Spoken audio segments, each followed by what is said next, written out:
Hi, everybody. Welcome back to Cat's Track. Thank you for subscribing, liking, and sharing this with your friends. Today's episode is with my friend, Hank Fordham. Hank was born right here in Calgary, Alberta, and he loves it here. Thank goodness for us. He tells me that he has an amazing girlfriend, Adriana, and they've been together for 4 years, and he loves her completely. He had a brilliant mother, Kate Marsden, and talented father, Kelly May, who was in the band Crowbar and landed a spot in the Songwriters Hall of Fame for co-writing the song, Oh, What a Feeling, with Rolly Greenway. What a cool story. A lot of what Hank does is thanks to them, and he dedicates a lot of his life to their memory.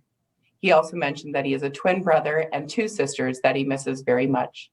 Besides his loved ones, Hank's passions include helping people, education, and technology advance.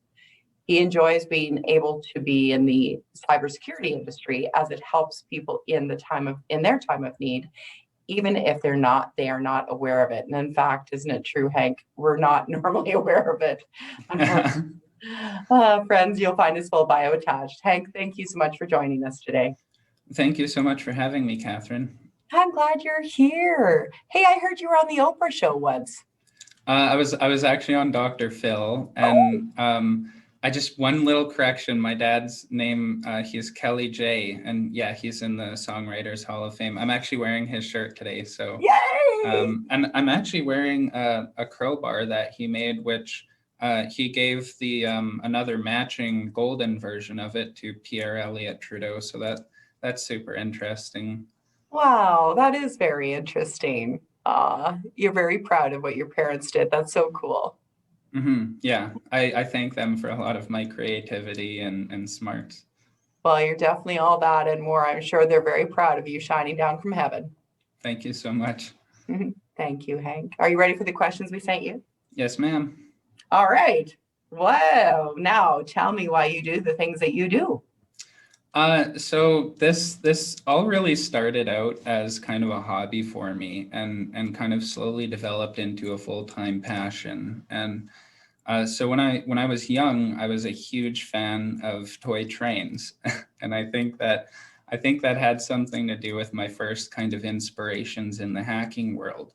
It sounds kind of odd at first, but the term hacking actually first came to meeting in the 60s from the MIT Tech Model Railroad Club, when students would actually hack their train sets to modify their functions. Oh. And yeah, so my parents got me into computers at a really, really young age. And as I got older, I started hacking in video games and even ran multiple services online where people could purchase my game cheats and modding services.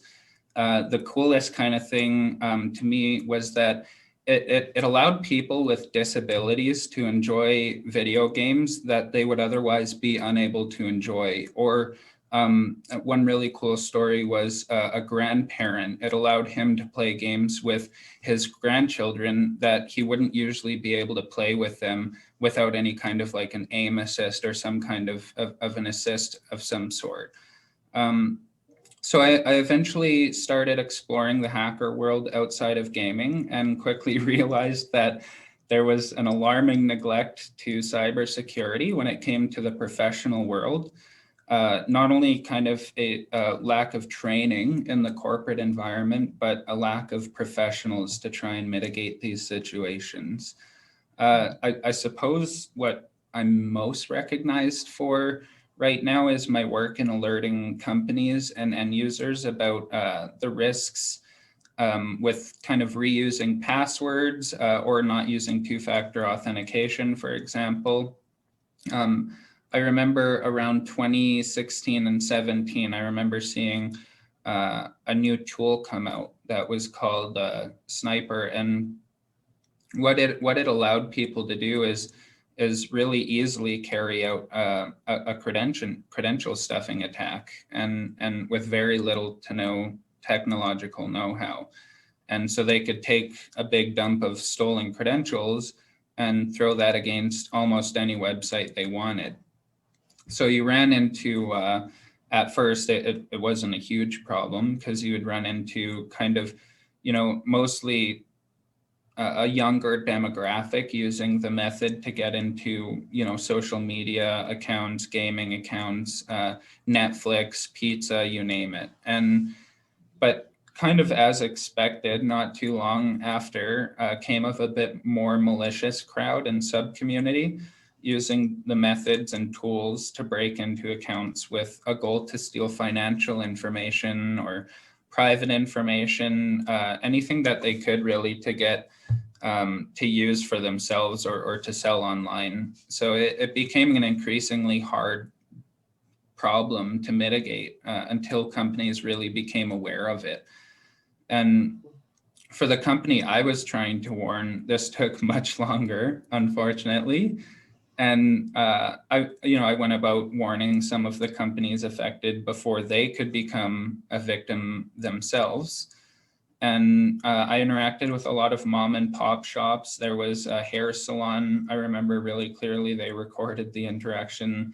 There was an old tackle box shop, lots of mom and pop shops that I was in, smaller companies that I was dealing with, and trying to help them mitigate the issue on their end before really getting any kind of reaction from Google, which was the company selling the Nest camera that was vulnerable to this credential stuffing attack. So nothing really happened. There was an interaction with Dunkin' Donuts where they had actually fixed the problem, but months after, I'd pretty much almost given up on trying to get some kind of a reaction or fix for the issue. A friend from the States actually reached out to me with a video asking if this was my voice. And I watched the video, and sure enough, it was a video of a real estate agent talking to a hacker on his Nest camera in his home office, warning him about the vulnerabilities and how he could keep himself safe. I hadn't realized at the time, but one of the business owners that I'd interacted with, the real estate agent, had actually recorded the whole thing. Whoa. Yeah. And so it started going viral. It was all over social media, in the news, but they couldn't figure out who the hacker was, who I was. And eventually, after a few weeks, I got contacted by places like Vice, Washington Post, just a ton of other big news outlets and media outlets asking for me to comment on the whole situation and kind of bring some credibility to it, because there had been such an increase or an abundance of malicious interactions that were happening after I had tried to make kind of bring attention to it with Google. And so that turned into my appearance on Dr. Phil, where I actually got to meet Kevin Mitnick. That was really interesting. And I helped a family that had been victimized by the same kind of credential stuffing vulnerability, being exploited by kind of a group of kids and malicious people in general. It was about 14 of them, actually. And after the episode, I had the pleasure of being featured on radio numerous times as kind of an expert opinion to comment on various stories happening in the world of hacking. And luckily enough, one night, Janine Adams, the CEO of Centurion Defence, was listening to my radio interview and invited me to meet with her and speak about ways that we can help the world and our community with cybersecurity services. And I'm really lucky. I met Janine that day, and I've had the opportunity to make my mark in the world of cybersecurity with Centurion Defence. Working in the world I do helps me exercise my passion to contribute and to help our community become a safer place online and off, I think. That's awesome. I can understand your big why, that's for sure. Well, thank you, Hank. Thank you. How about the top 3 things that you'd like to share with us today? So for top 3 things that I wanted to leave with everyone today, I think they might be a little bit obvious, but I think that's why they bear repeating. They tend to be a little bit overlooked, and sometimes actually they get ignored quite often. And so the first one is password security. A question I would like to give the audience is, how many passwords do you have? Can you remember all of your passwords, or do you use a password manager? And that's a really, really big question right now, because if you're using only 1 or 2 passwords for everything, you should consider using a password manager like LastPass or Dashlane. Even Google Password Manager is a good tool for storing and generating secure passwords. This way, if one thing is compromised through phishing or whatever, you don't have like all your eggs in one basket kind of thing. The second one kind of complements the first one, I think. It's phishing.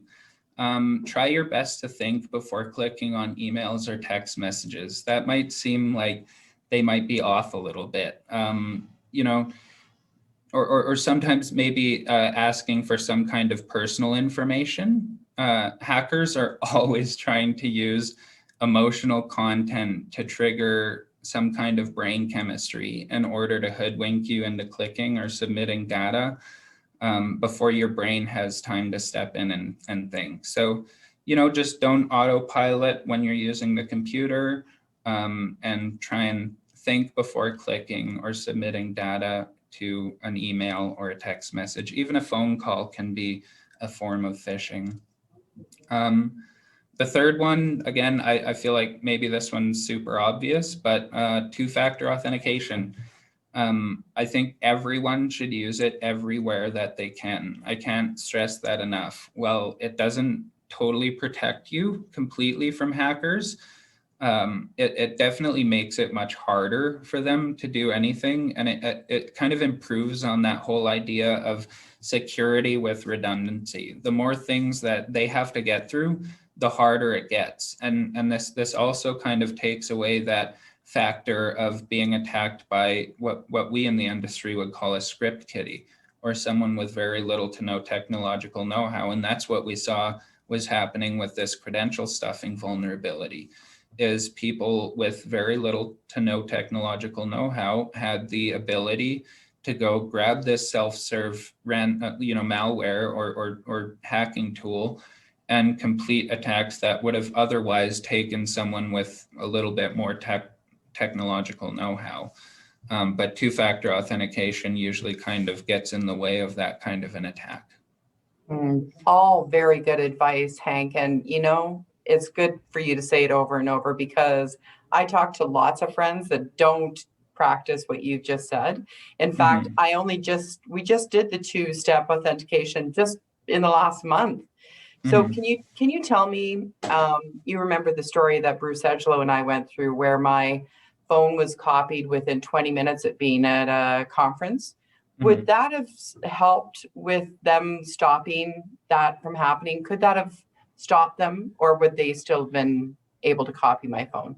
That's a really good question. And that kind of plays on my point about how, while two-factor authentication won't always stop someone, it kind of adds that wall of redundancy in front of them. So in your case, with someone copying your phone, two-factor authentication may very well have given you the opportunity to see them log into an account or trying to spoof an account. Two-factor authentication will give you just an extra step of redundancy in place of even becoming alerted to the compromise in the first place. But I think that while two-factor authentication wouldn't alone have stopped that from happening, I think it definitely would have compounded onto things that you can do, like, enabling login alerts, making it so that you have to get a text message to log in, or, having, redundancies in the place of your real life in the form of, like, I believe with you, when he came up and asked if you were okay and that he sent the money, if you guys made a process out of, before any kind of financial transactions were made, having a verbal confirmation just adds another kind of layer of redundancy into things like that. I guess that's good advice for everybody out there, right? Yeah, make sure that who's on the other end is actually that person. Yeah, and that's also, like, ties into the whole point about think before you click. So in his case, with someone acting like you and saying they needed money really quick, you know, again, think before you click. If you can make a phone call or confirm with the person, especially with a financial transaction, that's really fortunate that you guys were able to stop that from happening at the time and recover the funds. Yeah, agreed, man. We were sweating there for a few minutes. I can imagine. Thank you, Hank. All good advice. Thank you. And what about No the worries. last piece, the new frontier or opportunity on the horizon?